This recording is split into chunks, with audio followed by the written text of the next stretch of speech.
What's up, guys? Happy Monday. Welcome back to Inside the Lines. We have the return of Stephen O today, which is very exciting news. He is severely jet lagged, so we'll see how long we can keep him in here. But with no further ado, Stephen, welcome back. Yes. How was the trip? It was amazing, but yeah, I felt like a real moron because they don't cater to non-English speakers there, and I went to Japan and Korea, and so everyone looked at me with my kind of deep tan, and which they looked as a sign that you must be a manual laborer with very little education. Yes, and so, but luckily the T-Wolves, shockingly came back in that game 7, which I missed, and made us look smart again. Yes.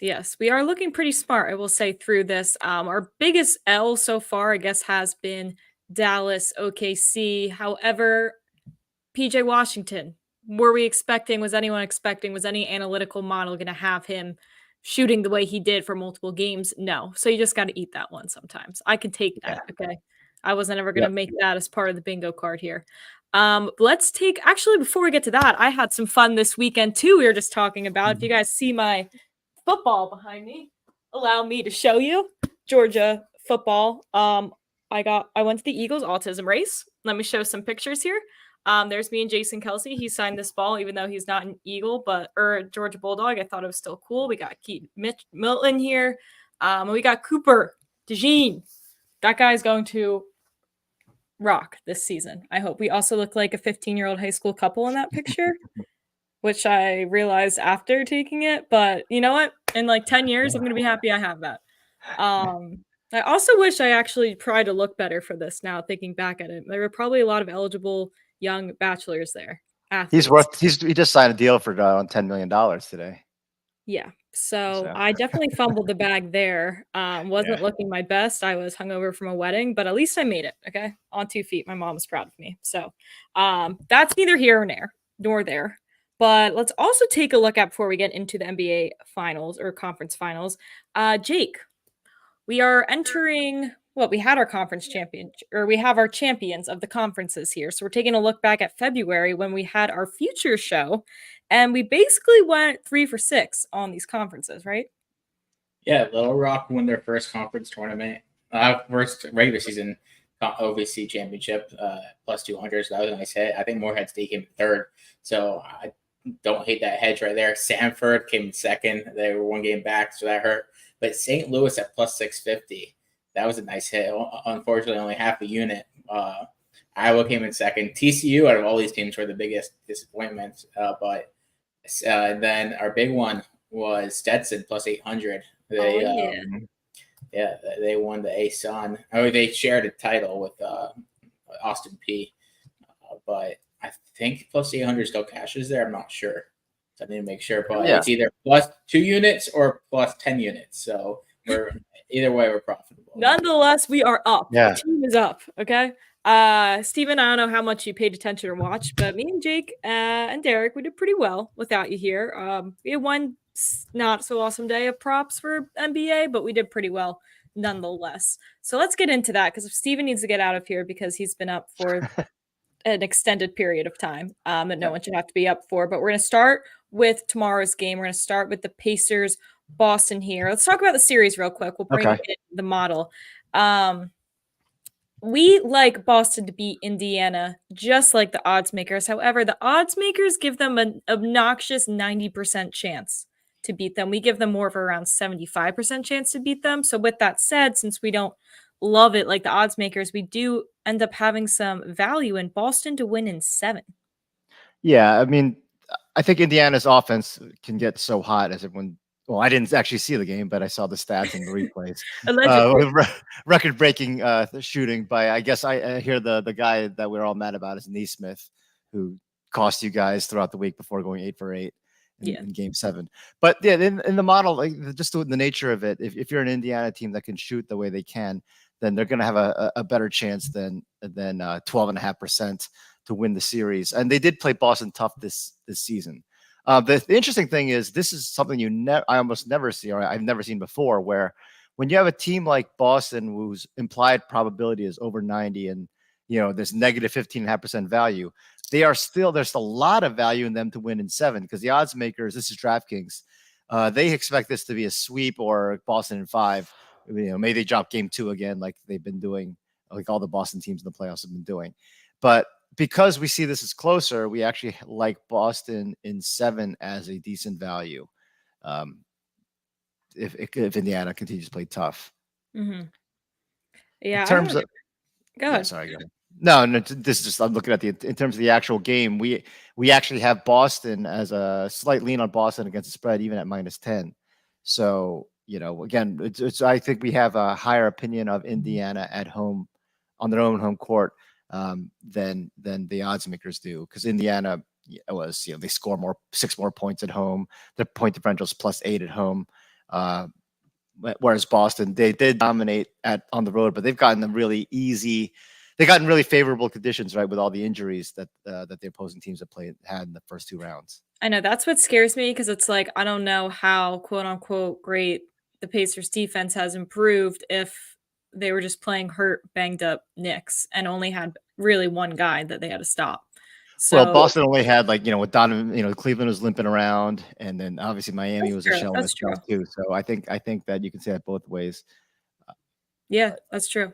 All right, let's talk about some player props then that we like for this game. I have one. I know you got 2 as well. Do you want to go with first, or do you want me to blast through these while I still can talk? You go first. Yeah. All right.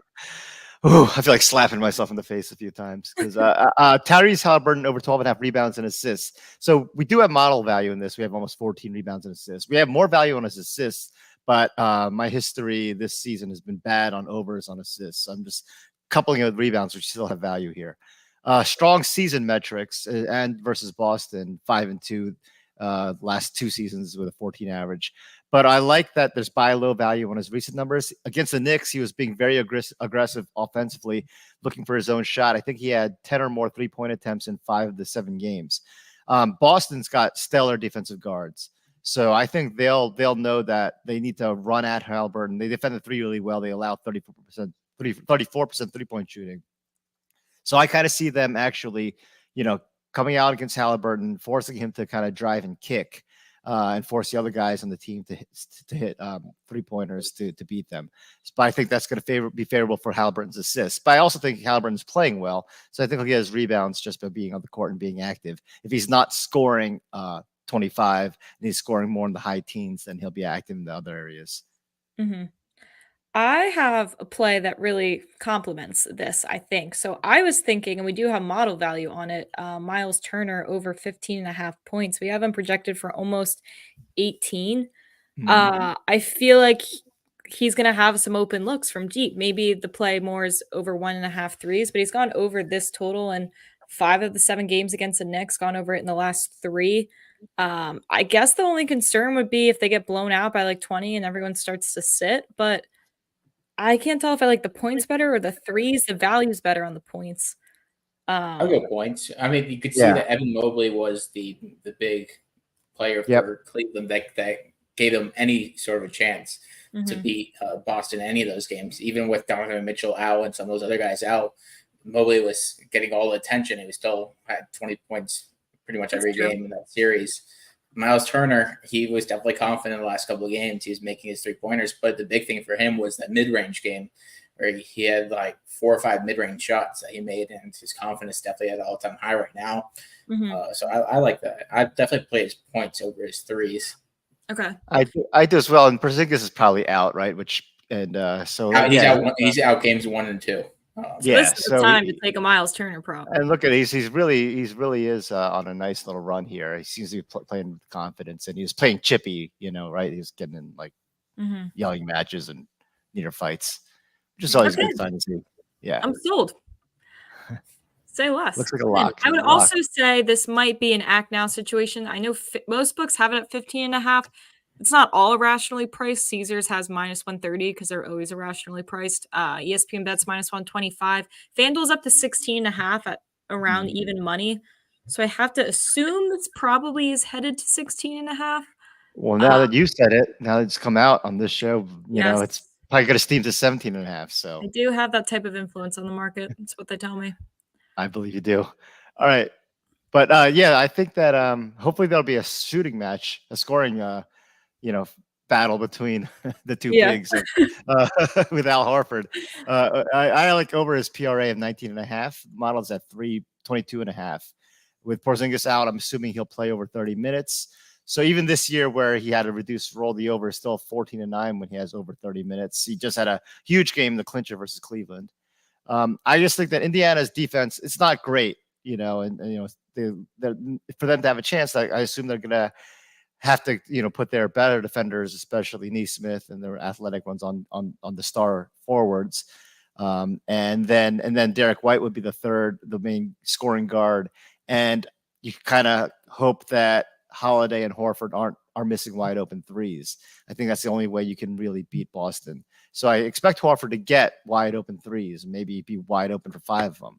And so, and then I think that there isn't any dominant rebounders on either side of this game. So with 30 plus minutes, Horford should be in line for the 8 or 9 rebounds that we haven't projected for. And then assists, he's a good passer. He's a willing passer. And so if the rest of the guys are hitting their normal 3-point percentage, then he can get 2 or 3 the 3 assists we're expecting there. So I'm going to go with Al.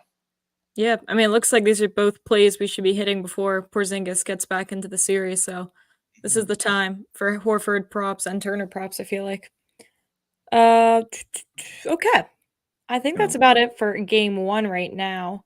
We'll talk about the other game tomorrow, which is very exciting. We can talk about the series quick. Let's talk about how we feel about the Timberwolves series. So this is another quirky one where both teams have played better on the road.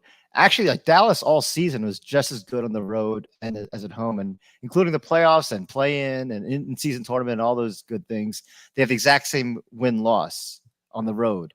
And then the playoffs, they've been better statistically.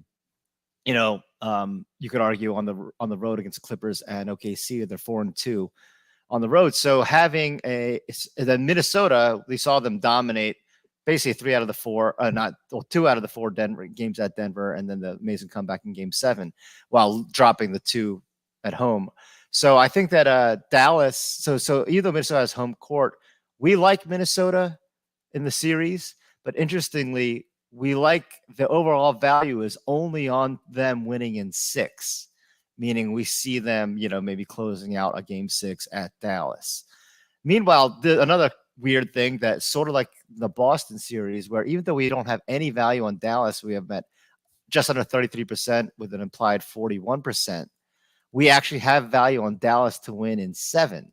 So it's kind of weird, but you know, you could sprinkle a little on Minnesota in 6, Dallas in 7, and theoretically, you know, turn a profit if either of those happen. Okay, Smarty Pants. Let's get into the weeds. I just did that on the fly. That could be a fever dream from the jet lag. I think it works. Jake, that works, Jake, right? Sorry, I was answering college baseball questions. I was saying, like, would you consider like this? The models come up with something that rarely or never has done before, which is actually giving value on Dallas in 7, specifically because Dallas is playing, you know, ability to strength on the road in the playoffs and all season long, and Minnesota in 6 for the same reasons, the better road game. So it's like, you know, it's risky, but you know, you could get. I mean, I don't hate that at all. Especially. What are the odds the Timberwolves could win 2 Game 7s? You know. I mean, I feel like when teams win Game 7s, that they just tend to win more Game 7s. There's just teams that tend to go deeper in the series, and others who just can't put these other teams away. So I don't mind it. Dallas is interesting because their splits are really good away, like you said, but they got Gafford at the trade deadline. They got PJ Washington at the trade deadline. So a lot of their splits, you kind of have to take a second look at and realize when they got these guys at the trade deadline, because so much better than it was earlier in the season. You could say that now that they've gotten much better at rebounding the ball with that addition, they're actually clobbered OKC on the boards and especially the last 2 games of that series. Then you know, for the season they were out rebounded by 3 on the road, per game, but not recently since they moved for Gafford, and so and Lively's back to playing like he did in the beginning of the year. I was really surprised how composed Lively was. He looked like Tyson Chandler when young Tyson Chandler. The young Tyson Chandler just actually older Tyson Chandler is better than young Tyson Chandler, but anyway. Especially because Tyson Chandler went straight to the NBA, so he was really young. Derek brings up a good point that the Mavs, I don't think, have played the Timberwolves since those trades occurred. And Kyrie, I think, was out for a good bit of this as well. So we haven't really seen this specific matchup the way we can say for, Pacers Boston. Yeah, but it'd be interesting with a lot of power forward shooting threes. Karl-Anthony Towns, Naz Reid, PJ Washington, our favorite. So the guy that I'm not sure what to do about when the prop line would have a chance to look more deeper is Derek Jones. I didn't get to see every game, but I saw he had some big offensive nights the last 3 games of that series. So he was hitting every corner three he got. He was nailing. That's his big weaknesses. He wasn't drafted because he couldn't shoot threes, and now he's turned into like a 45% 3-point shooter last 2 series. So our projection has him right in between what he averaged for that series, but he didn't come close to ever scoring 9. It was like 3 or 4 or 20. That's where you gotta take it on alt line if you want to play him. Like alt line, like 15 plus or something like that, plus 250. Blowing my mind. Yeah. This might be one of those where I need to see game 1 to understand how to attack the rest of the series. Yeah. But we'll see. All right. That's all we can ask for you, Steven. 16 minutes and 40 seconds of your time. I'm going to get you out of here. We're going to talk some baseball. The baseball chats have been pretty alive in the chat so far. I know you've been answering a lot, Jake, but let's give out some of your official plays here. We'll start with Tampa Bay here with Jose Caballero. Jose Caballero, stolen base. He tends to steal a base every time he gets on base. But this one's interesting because you could share my screen instead of Stevens. The thing that's interesting about Caballero is his line is plus 230 on FanDuel, but plus 400 on BetRivers. So there's a big discrepancy. So even if you don't think there's a lot of value, just getting the plus EV on this play is good enough for me just to take a risk at it. We have him a plus 197 to steal a base. I think Tanner Houck, who he's going up against, is like either hit or miss when it comes to catching base stealers. So he's a player who you have to be a little cautious, but like Swiss Analytics has like green check marks for pitchers that you want to bet against, X's for who you don't, and just yellow lines for who you just want to be cautious. And there's a yellow line next to Houck. So if there's anything value like plus 400 on Caballero, you might as well take it. Okay, little value play here. I like it. Let's talk about your Yankees here. We're going hedging happiness here, going under 5.5 strikeouts. This is probably not a value play, around minus 150, but it means we're confident in it, aren't we? Yeah, it's a good value play considering that you have him at like for, let's see, it'll load. So we have him at 4.96. So at the line's at 5.5. So under 5.5 at minus 150 is still pretty good model value there. If you look at Stroman's game log, he hasn't been striking out a lot of guys, 2, 5, 3, 4. So he's gone under in each of the last 4 games. He did have 9. Seattle does have a lot of swing and miss in their game, but I'm surprised that the line's at 5.5. I would think it would be more at 4.5, but it is juicy at minus 150. But I like the under here. Well, we're balancing it out with some plus 400, so not anything crazy. Let's go to a pitcher we like here in Baltimore. Yeah, Dean Kramer. He's been striking out a lot of guys lately. I think he's coming off a 10 strikeout game last time out, and St. Louis does have a ton of swing and miss in their lineup. Goldschmidt, Arenado haven't been the same this year as they normally are. Kramer's added a couple new pitches, and he's gone over his 4.5K line in 3 of 4, but he's gone way over in 2 of those 4 games where he had 10 strikeouts. So he's added quite a bit of off-speed pitches and a lot more swing and miss to his game this year than the last couple of years. Okay. someone in the chat talking about how they're having more luck with strikeout overs here. So hopefully this is a part of the luck train here. Let's go over to some batters. We'll go a hits, runs, RBI prop here. Yeah, Christian Yelich. I guess you could say this is a revenge game for Yelich against Miami, the Marlins, where he used to play.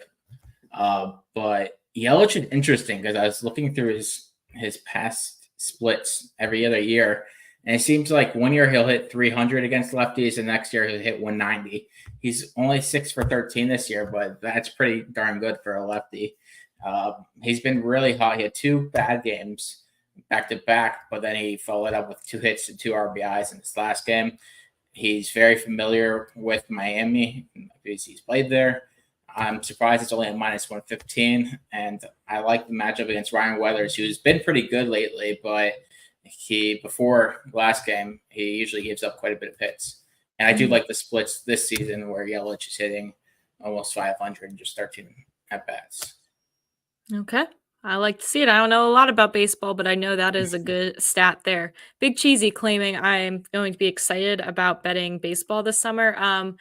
For those of you who don't know, I've entered my WNBA era, and I don't see, here it is. My stat sheet, actually, it's down here. I've been prepping WNBA notes, so no baseball for Kens. We're hitting the W this summer, and you guys can be along for the ride if you want. But Jake will continue to take care of the baseball here. So let's go to 2 more plays from Jake. Going to Carrie Carpenter. Sounds like a sounds like a housewife's name. Like Sex in the City, Carrie Carpenter. So that Detroit. Let me find this game. Carrie Carpenter has been red hot lately, and he's only good against right-handed pitchers. He sits every game against left-handed pitchers. I think he's 0 for 6 in the season. Do people do that? Yeah. So they just play based on splits against pitchers, certain pitchers. A lot of times they'll I know Baltimore does it with like Austin Hayes and Colton Cowser. They'll just platoon these guys against certain pitchers. But Carrie Carpenter's been really hot lately. If you look at his past 10 games, I think he's hit his over hits, runs, and RBIs and like 7 of those 9 games. But we like the RBIs at +145. He had an RBI in his one at bat as a pinch hitter last game. He had 4 a couple of games ago, but we have him projected for RBIs 0.67, which is by far the most of any player in this game. So I just think this is a good value at +145. Yeah. Okay, Carrie Carpenter. If he hits hoping the little O'Reilly Green gets on with a single, and then Carrie Carpenter doubles him in the first inning. I'm going to clip that in case that happens. Remember, I know, right? I'm just going to put out bold predictions every time, and hopefully one of them hits. It makes me look good. We should start doing first basket props for the rest of the NBA playoffs. Not that we have to put large money on it. Just it would be pretty fun. Miles Turner mid-range pull-up +850. Super niche shots. Okay, let's talk about one more play here. Just simple money line play. Good value at -110. Yeah, so shout out to our guy John, who had Steven a couple of years ago put in how teams do on travel. Both teams are coming off travel. Boston was playing St. Louis. They traveled to Tampa. Tampa Bay was in Toronto, I think. Yeah. And so Tampa Bay is 5-5 after travel, pretty much even, just -9. So that's not 9 units. That's 0-0-9. And then Boston is 3-7, -4.5 units after travel. So they have not been good traveling. Tampa's usually much better at home in the Trop. I think, and the weird thing about Tanner Houck is he's putting up really, really good numbers, but he's 3-5. Look, has all these quality starts, but 4 of these games, 5 of his last 6 starts, or 5 of the last 7 starts have been losses. He's getting no run support. He's getting the Jacob deGrom treatment from a couple of years ago, where he had won the Cy Young, but he had with a 1.5 ERA, but 11-11 record, something like that. So they're not giving him any run support when he pitches. I really like Taj Bradley. He was hurt to start the season. He's a really fun young arm. I'm not sure he's going to shut down Boston, but I think he'll give them close to a quality start. I like the value on Tampa at home, minus 110 consensus line. Okay. Quite the breakdown here. That was a lot. Good job. Yeah. Good clap for you. That was a lot going on. All right, let's take a look at the recap screen. Jake, tell us about what we have in store college baseball-wise potentially this week upcoming. Yeah, we have the conference tournaments starting tomorrow. I think Bet Rivers has all 27 conference odds for the championships. So that's pretty crazy if you feel a little frisky. You want to put a lot of random bets on those. I did had my guy B Mills earlier and gave out a handful of them if you want to go scroll through the chat. But I like betting the smaller conferences like the Summit League and the SoCon because there's only like 8 teams or 4 teams in some of these conferences make the conference tournament compared to the SEC where you have 12 teams and double eliminations. It gets pretty crazy. So go with the smaller conferences, look at their splits, and I think there's some value in some of these like 2 to 3 seeds. I don't love betting the favorites because they're at like minus 115, but some of these teams are plus 200s. You might as well like put a couple of those in there. Okay. And the hope is you will be doing that work for us and telling us who to bet on, correct? Correct. All right. Perfect. That's what I like to hear. That's how I make my college baseball bets. Just Jake. Okay. So we have that to look forward to this week. We got more NBA playoffs. We'll be going through MLB as well. As always, if you have any questions, reach out to us on Twitter. We will see you guys tomorrow.